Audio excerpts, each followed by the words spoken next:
এই কালিমাওয়ালা যারা জবানে বলেছে লা ইলাহা ইল্লাল্লাহু মুহাম্মাদুর রাসূলুল্লাহ, যারা সত্যিকার অর্থে আল্লাহ তাআলার বিশ্বাসে কালিমা পড়েছে, আমার পয়গম্বর বলেন দাখালাল জান্নাহ, ওই বান্দা আল্লাহ তাআলার তৈরি জান্নাতে ঢুকে পড়বে। চিৎকার দেয়া বলুন সুবহানাল্লাহ। আমার ভাইয়েরা, কালিমা পড়ার পরেও যদি বান্দা তার জীবনে একটা নেক আমলও না করে, একটা নেকের আমলও যদি তার আমল নামায় না থাকে, আল্লাহ তাআলা কালিমার বদৌলতে, কালিমার উসিলা ওই বান্দাকে কোনো না কোনো দিন জান্নাতের মেহমান বানায় দিবে। চিৎকার দেয়া বলুন আল্লাহু আকবার। আরো জোরে বলুন আল্লাহু আকবার।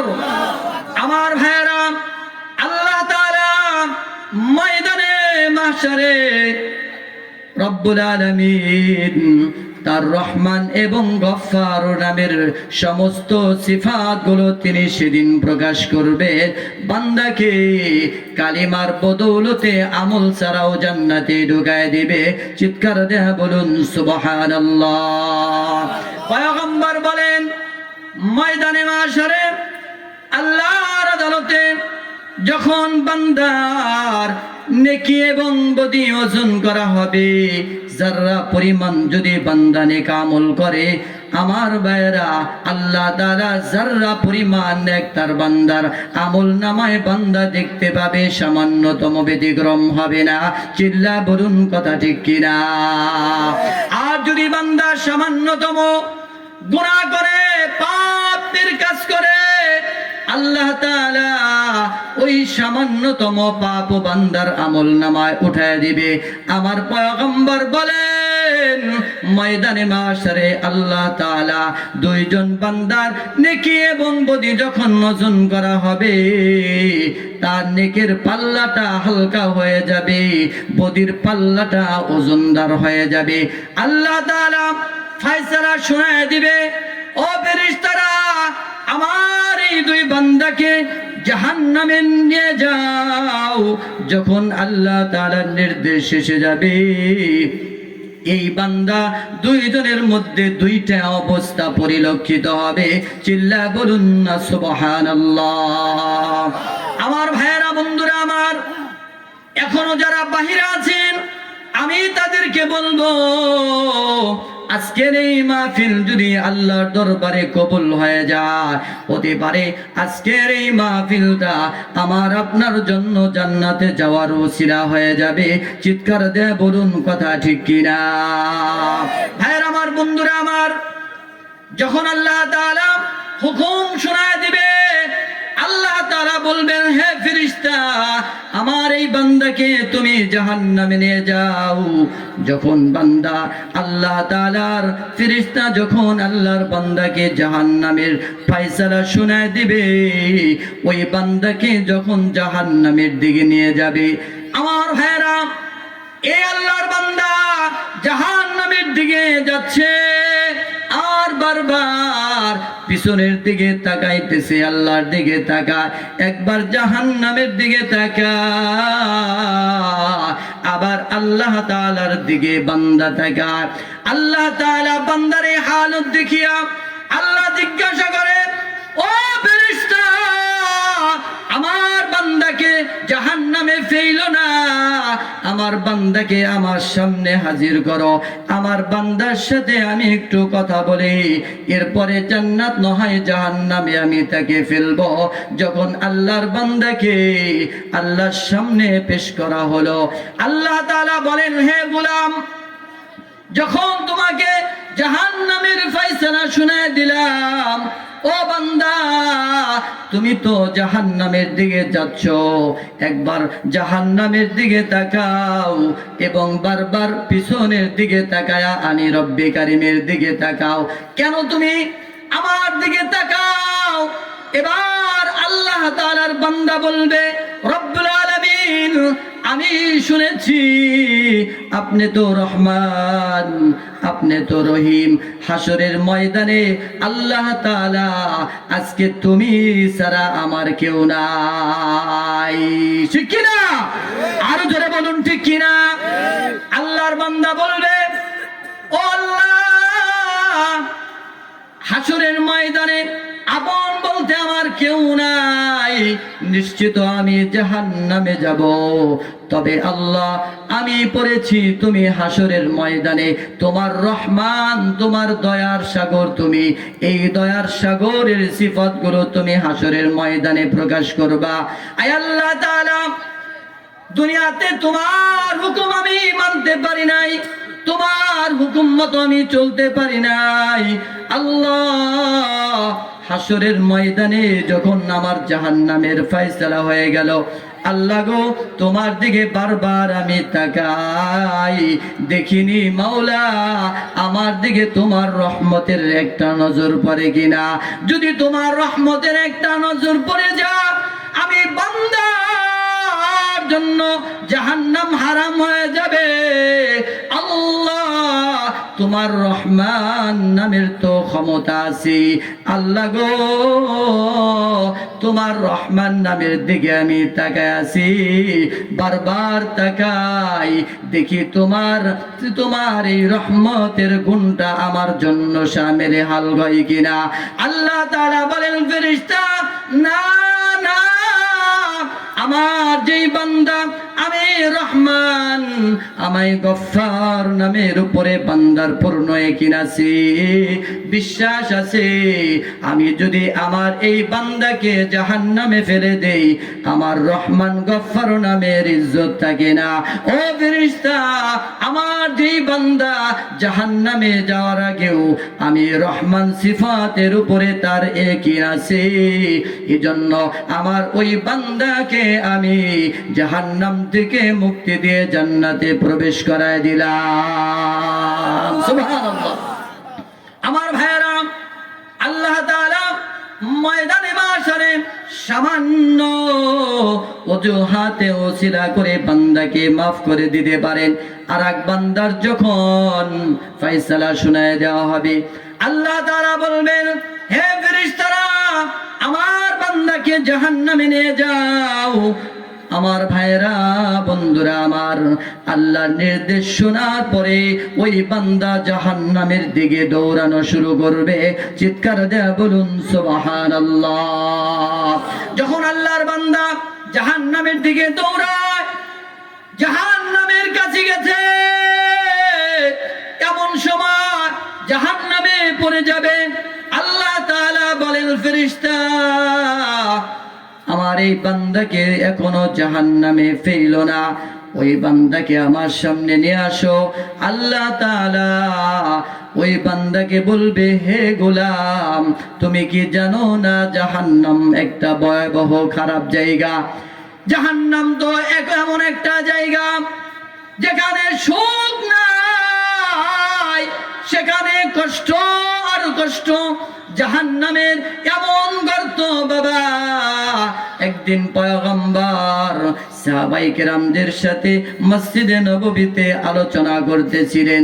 এমন সময় বিকট একটা আওয়াজ সাহাবায়ে কেরামের যখন কানে পৌঁছে যায়, পয়গম্বরকে সাহাবায়ে কেরাম বলেন, ইয়া রাসূলুল্লাহ, এটা কেমন কিসের আওয়াজ? আমরা তো বুঝতে পারলাম না। আল্লাহর নবী বলেন, সাহাবীরা, 500 বছর আগে জাহান্নামের গর্তের মধ্যে একটা পাথর পড়ে গিয়েছিল। আজকে 500 বছর পরে সেই পাথরটা জাহান্নামের তলদেশে যায় পৌঁছলো। এই পৌঁছানোর পরে যেই আওয়াজটা পড়েছে, এই আওয়াজটাই আজকে আমরা শুনতে পেলাম। চিৎকার দিয়ে বলুন নাউযুবিল্লাহ। ভাইরা আমার, বন্ধুরা আমার, আল্লাহ তাআলা বলেন, হে বান্দা, তুমি যে জাহান্নামের দিকে দৌড় দিতেছো, তুমি কি জানো না জাহান্নাম বড় ভয়াবহ একটা খারাপ জায়গা, শাস্তির জায়গা? তুমি কেন তারপরও জাহান্নামের আগুনের দিকে দৌড়াও? এবার আল্লাহর গোলাম বলবে, আল্লাহ, তুমি দুনিয়াতে কত আদেশ আমাকে দিয়েছিলাম, নামাজের কথা বলেছিলা, আল্লাহ তোমার এই হুকুম আমি মানতে পারি নাই। তুমি রোজার হুকুম দিয়েছিলা, আল্লাহ গো তোমার এই রোজার হুকুমটাও আমি মানতে পারি নাই। হজের হুকুম দিয়েছিলা, হজ পালন করতে পারি নাই। আয় আল্লাহ, তোমার হাজারো আদেশকে আমি বান্দা উপেক্ষা করেছি, অমান্য করেছি, যার কারণে তুমি আজকে আমার জন্য জাহান্নামের ফয়সালা করে দিয়েছো।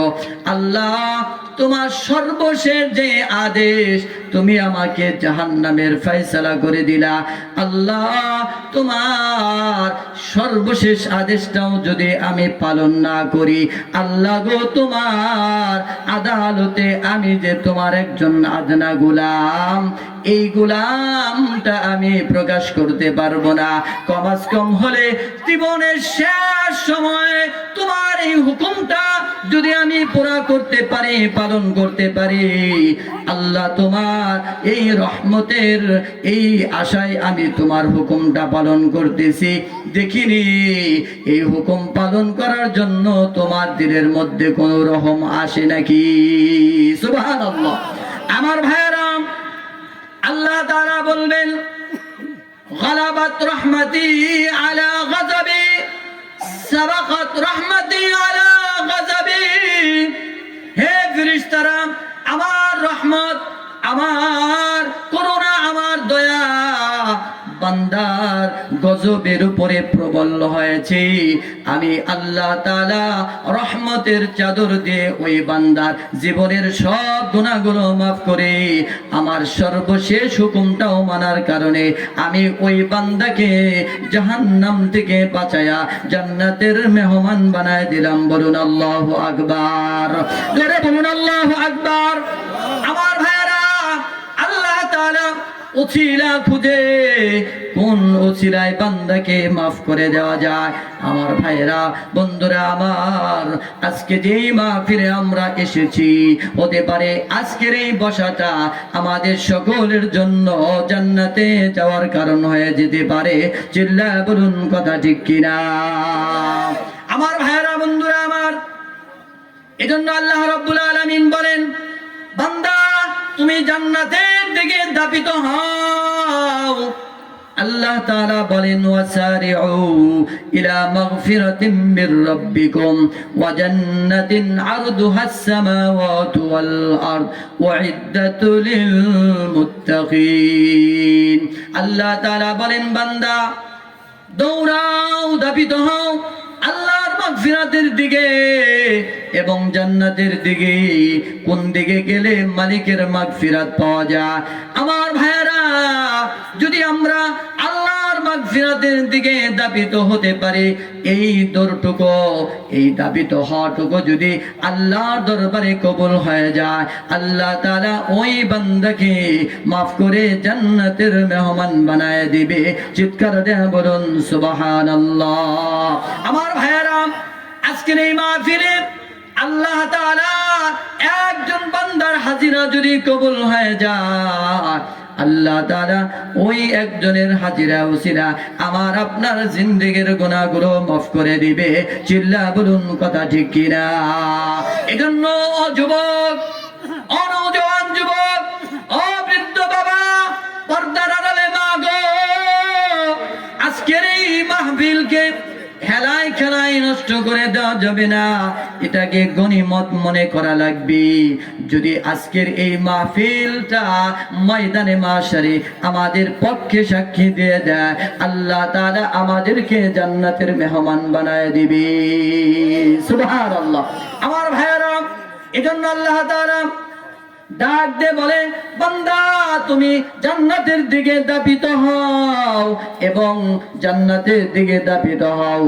যদি আল্লাহর মাগফিরাত পাওয়া যায়, যদি জান্নাত বান্দা পেয়ে যায়, ওই জান্নাতের সুসংবাদ যদি বান্দাকে দিয়ে দেওয়া হবে, যখন বান্দাকে জান্নাতে ঢুকায় দেওয়া হবে, বান্দার কোনো পেরেশানি থাকবে না।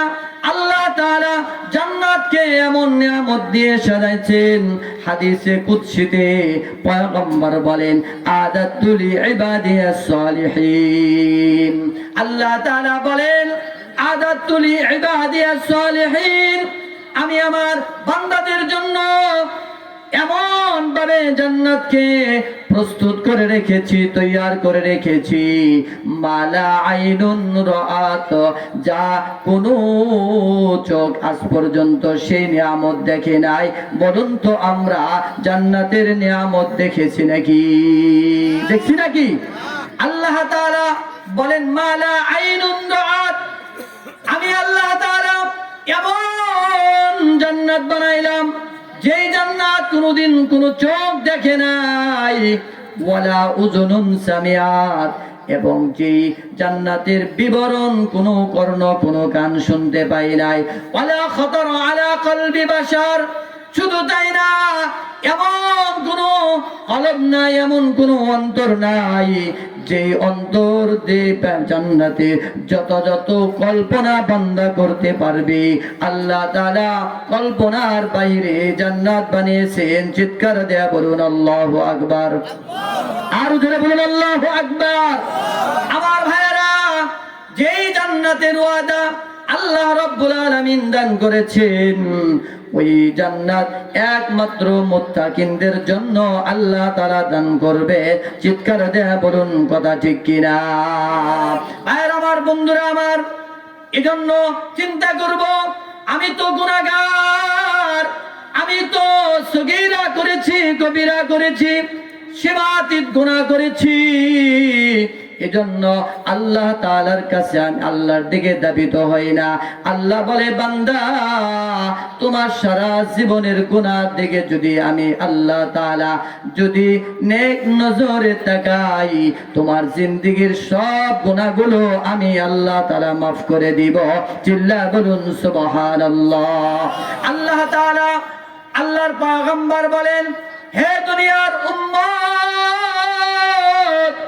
তোমার গুনাহ যদি হয় পুকুরের সমান, আল্লাহ তাআলার ক্ষমা হবে সাগরের সমান। তোমার গুনাহ যদি হয় সাগরের সমান, আল্লাহ তাআলার রহমত হলো মহাসাগরের সমান। তোমার গুনাহ যদি হয় পাহাড়ের সমান, আল্লাহর দয়া হলো পাহাড়ের সমান। না, শুধু না, তোমার গুনাহ যদি পাহাড়ের সমান হয়ে যায়, আল্লাহ তাআলার ক্ষমা হলো আসমানের সমান। আল্লাহ তাআলার কাছে যদি কোনো বান্দা একবার বলে আস্তাগফিরুল্লাহ, আল্লাহ তুমি আমাকে মাফ করে দাও, যদি তার এই তওবাটা আল্লাহর দরবারে কবুল হয়ে যায়, আমার ভাইরা, এই তওবাটা যদি আল্লাহর দরবারে কবুল হয়ে যায়, একটা শব্দ বলার কারণে আল্লাহ তাআলা ওই বান্দার সারা জীবনের গুনাহগুলো মাফ করে ওই বান্দাকে জান্নাতের মেহমান বানায় দিবে। চিৎকার দেয়া বলুন সুবহানাল্লাহ। আমার ভাইরা, নবীজির একজন সাহাবী ইসলাম গ্রহণ করার পর আল্লাহর নবীর দরবারে হাওমাও করে কান্না করে আর বলে, পয়গম্বর, আমি এমন গুনাহগার, মনে হয় আল্লাহ তাআলা আমার জীবনের গুনাহগুলো মাফ করবেন না। পয়গম্বর বলে, না না, তুমি যখন ইসলাম গ্রহণ করেছো, তুমি যখন আল্লাহর উপরে ঈমান এনেছো, এই ঈমানের বদৌলতে আল্লাহ তাআলা তোমার পিছনে সব জিন্দেগীর গুনাহ মাফ করে দিবে। চিল্লা বলুন সুবহানাল্লাহ। এরপরেও সাহাবী বলে, ওগো সরকার, ওগো আল্লাহর নবী, আমি এমন পাপী, আমি এমন গুনাহগার, ও ইয়া রাসূলুল্লাহ, ওগো পয়গম্বর, আমার গুনার কথা শুনলে আপনি আমাকে দূর দূর করে তাড়িয়ে দিবেন। এবার পয়গম্বর বলেন, ও সাহাবী, তোমার কি অপরাধ তুমি বলো না। এবার আল্লাহর নবীকে বলেন, ইয়া রাসূলুল্লাহ, আমার নিজ হাতে আমি অনেক সন্তান, কন্যা সন্তানকে আমি জীবন্ত কবর দিয়েছি। পয়গম্বর, সর্বশেষ আমি যখন সফরে ছিলাম, আমার স্ত্রীকে বলেছি, ও স্ত্রী, যদি তোমার গর্ভে কন্যা সন্তান হয়, যদি আমি নাও থাকি, আমার কন্যা সন্তানকে হওয়ার সাথে সাথে তুমি কি করবে? হত্যা করে ফেলবে, মেরে ফেলবে। কিন্তু আমার স্ত্রী আমাকে এটা জানায় নাই, বরঞ্চ আমার স্ত্রীর কন্যা সন্তান হওয়ার পর যখন আমি দীর্ঘদিন সফরে ছিলাম, আমার স্ত্রী আমাকে জানাই নাই। আসার আগ মুহূর্তে আমার স্ত্রী এই কন্যাটাকে তার বোনের কাছে দিয়ে দিল। তার বোনের কাছে যখন লালিত পালিত হলো, কন্যা যখন আস্তে আস্তে একটু বড় হয়ে গেল, ঠিক এমন সময় যখন তার বোন আমাদের বাড়িতে আমাদের এই কন্যাকে নিয়ে আসলো, আমার স্ত্রী বলে, ও স্বামী, যদিও তুমি মনে করো যে এটা আমাদের কন্যা, না না, এটা আমার বোনের সন্তান, আমাদের কাছে দেখভাল করার জন্য দিয়েছে। ও প্রাণের স্বামী, আপনি কিন্তু তার দিকে হত্যার নজরে তাকাবেন না, আপনি তার উপরে জুলুম করবেন না, তার উপরে আপনি দয়া করুন, আল্লাহ তাআলা আপনার উপরেও দয়া করে দিবে। চিৎকার দেয়া বলুন সুবহানাল্লাহ।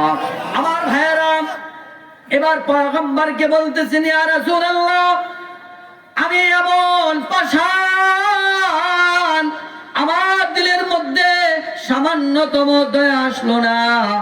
যখন সে আমাকে আমাদের বাড়ি থেকে দেখে বাবা বাবা বলে সম্বোধন করে, এক পর্যায়ে তার দিকে আমার মোহাব্বতের নজরটা পড়ে যায়। বারবার যখন বাবা বাবা বলে আমাকে চিৎকার দিয়ে ডাকে, আমি তার প্রতি অনেকটা দুর্বল হয়ে গেলাম। আমার বিভিন্ন কাজে আমাকে সহযোগিতা করে, আমার যা লাগবে সেই জিনিসগুলো আমাকে কাছে নিয়ে দেয়। এক পর্যায়ে যখন আমি চিন্তা করলাম যে কন্যা সন্তানকে আমি দেখতে পারি না, সে তো আমার কাছে আসে, আমাকে বাবা বলে সম্বোধন করে, না না, একে রাখা যাবে না, একে যে কোনো মূল্যে হোক তাকে হত্যা করা লাগবে। একদিন স্ত্রীর অজান্তে খুদ্দা এবং কুড়াল নিয়ে এবং যা কিছু গর্ত করার জন্য প্রয়োজন হয় সব কিছু নিয়ে মেয়েকে নিয়ে রওনা দিল। দীর্ঘ পথ যেতে যেতে দূরে একটা জঙ্গলের মধ্যে যখন পৌঁছায় গেল, এবার মেয়ে সন্তানকে বলে, তুমি এখানে বসো, আমি একটু কাজ করে নিব। এই কাজ করতে করতে ওই আল্লাহর বান্দার মুখ থেকে কখনো কখনো ঘাম বের হয়ে যায়। প্রচন্ড গরমের সময় যখন সে মাটি খনন করতেছে, এই কন্যা তো জানে না এটা তার কবর হয়ে যাবে। এবার এই কন্যা বাবাকে যায় বলে, বাবা, আপনি কেন এত কষ্ট করেন? আপনার মুখ দিয়ে ঘাম ঝরতেছে, আপনার মাথা বেয়ে বেয়ে ঘাম পড়তেছে, বাবা আপনার এত কষ্ট করার দরকার নাই, চলেন বাড়ি যাই। বলে পয়গম্বর, মেয়ের কথাও আমার দিলের মধ্যে কোনো রহম আসলো না, তার প্রতি আমার কোনো দয়া হলো না। ওগো সরকার, এরপরেও আমি যখন পূর্ণ কবর খনন করে ফেললাম আমার বাবা, এরপরেও আমি যখন বাবাকে বললাম, বাবা চলুন না বাড়ি চলুন, এই জঙ্গলের মধ্যে আপনি কেন এই গর্ত খনন করেন? কি জন্য আপনি এই গর্ত আপনি খনন করতেছেন? আর কষ্ট করা লাগবে না, চলুন বাড়ি চলুন। সর্বশেষ ইয়া রাসূলুল্লাহ, আমার ওই কন্যাকে ডাক দিলাম, মা কাছে আসুন, তোমার সাথে কানে কানে কথা বলবো। যখন আমার কন্যা আমার কাছে চলে আসলো, আমার কন্যাকে ইয়া রাসূলুল্লাহ কবরের মধ্যে আমি কি করলাম? ফেলে দিয়ে দিলাম।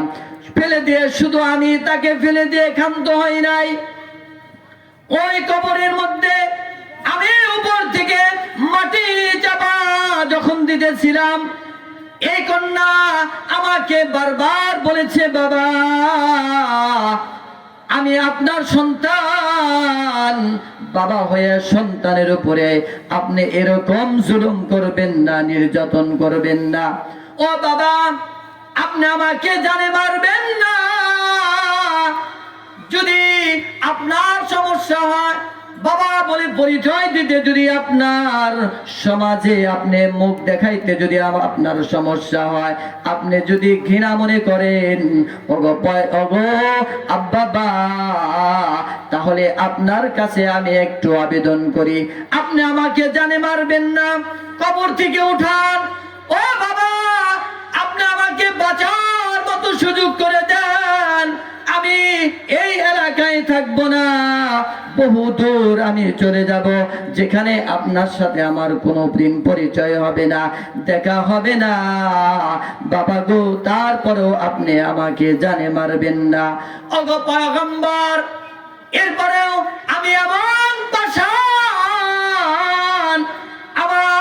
এমন পাষাণ দিলের অধিকারী আমি, ওগো পয়গম্বর, এরপরেও আমার মেয়ের কথায় আমার সামান্যতম দিলের মধ্যে রহম আসে নাই, আমার দিলের মধ্যে কোনো দয়া আসলো না। পয়গম্বর সর্বশেষ মাটি চাপা দিয়া আমার মেয়েকে, আমার কন্যাকে আমি জীবিত দাফন করে ফেললাম। ওগো পয়গম্বর, আল্লাহর কাছে আমার এই অপরাধের মনে হয় ক্ষমা হবে না, আমার এই অপরাধের মনে হয় মাফ হবে না। আল্লাহর নবী বলেন, ও দাহিয়া, আল্লাহ তাআলা তোমার এই জিন্দেগীর যেই সর্বশেষ ওয়াকিয়া তুমি শুনাইলা, আল্লাহ তাআলার রহমত, আল্লাহর করুণা তোমার এই পাপের থেকে হাজার হাজার গুণ বেশি। চিল্লা বলুন আল্লাহু আকবার, আরো জোরে বলুন আল্লাহু আকবার। আল্লাহ তাআলা আল্লাহর পয়গম্বর আল্লাহর কালামের তিলাওয়াত করে বলেন, আল্লাহ ডাক দিয়ে বলছে, ও সাহাবী, দেখো আল্লাহ তাআলা কত দয়ালু, কত মেহেরবান। আল্লাহ বলে, কুল ইয়া ইবাদিয়াল্লাযীনা আসরাফু আলা আনফুসিহিম লা তাকনাতু মির রাহমাতিল্লাহ ইন্নাল্লাহা ইয়াগফিরুয যুনুবা জামিআ ইন্নাহু হুয়াল গফুরুর রহিম। জোরে জোরে বলুন আল্লাহু আকবার, আরো জোরে বলুন আল্লাহু আকবার। আল্লাহর পয়গম্বর বলেন, আল্লাহ ডাকতে বলেন, হে নবী, কুল আপনি বলে দিন, ইয়া ইবাদিয়াল্লাযীনা আসরাফু আলা আনফুসিহিম, হে দুনিয়ার মানুষেরা, যারা তোমাদের নফসের উপরে সীমাতে জুলুম করেছো, বান্দারে নৈরাশ হয়ো না, তোমরা আমি আল্লাহ তাআলার রহমত থেকে নৈরাশ হয়ো না। আমি আল্লাহ তাআলার দিকে যদি বান্দা একবার তওবা করতে পারো, আমি আল্লাহর কাছে যদি তোমার গুনাহ থেকে তুমি লজ্জিত হয়ে একবার যদি তওবায়ে নাসুহার নিয়তে যদি বলতে পারো, আস্তাগফিরুল্লাহ, আল্লাহ আমি আমার জিন্দেগীর সব অপরাধ থেকে তোমার কাছে আমি তওবা করতেছি, এই কথাটা আল্লাহর দরবারে যদি কবুল হয়ে যায়, আল্লাহ তাআলা ওই বান্দার জিন্দেগীর সব গুনাহ মাফ করে বান্দাকে জান্নাতের মেহমান বানায়া দিবে। সুবহানাল্লাহ, আর জোরে বলুন সুবহানাল্লাহ। আল্লাহ তাআলা বলেন, লা তাকনাতু মির রাহমাতিল্লাহ, ও বান্দা আল্লাহ রহমত থেকে নৈরাশ হয়ো না, আমি আল্লাহ তাআলা তোমার জীবনের গুনাহ মাফ করার জন্য তৈয়ার আছি।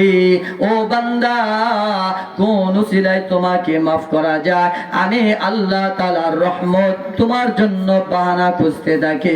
চিৎকার দিয়ে বলুন সুবহানাল্লাহ।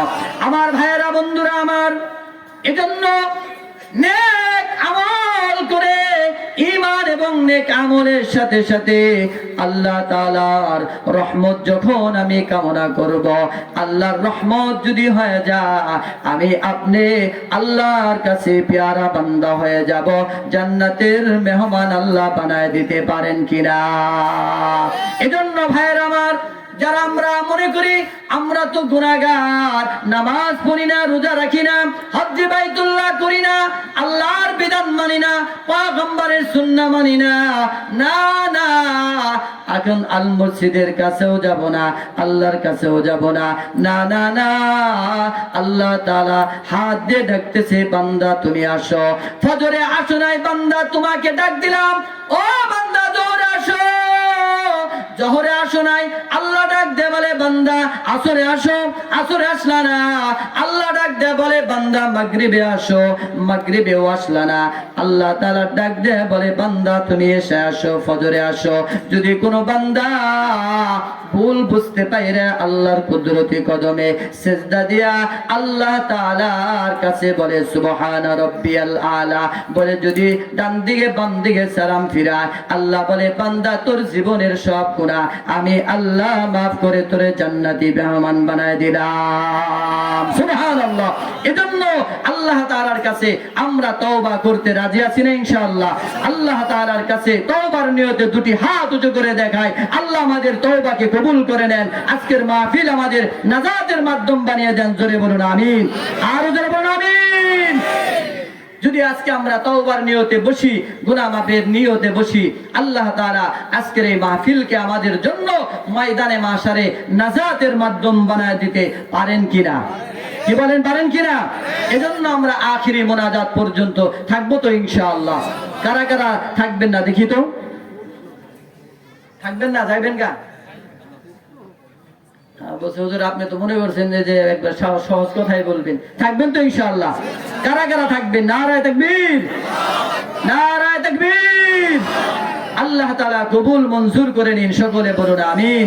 যা কিছু বললাম আল্লাহ তাআলা আমাকে এবং আপনাদের সকলকে আমলের পূর্ণ তৌফিক দান করুন, আমিন। ওয়া আখিরু দাওয়া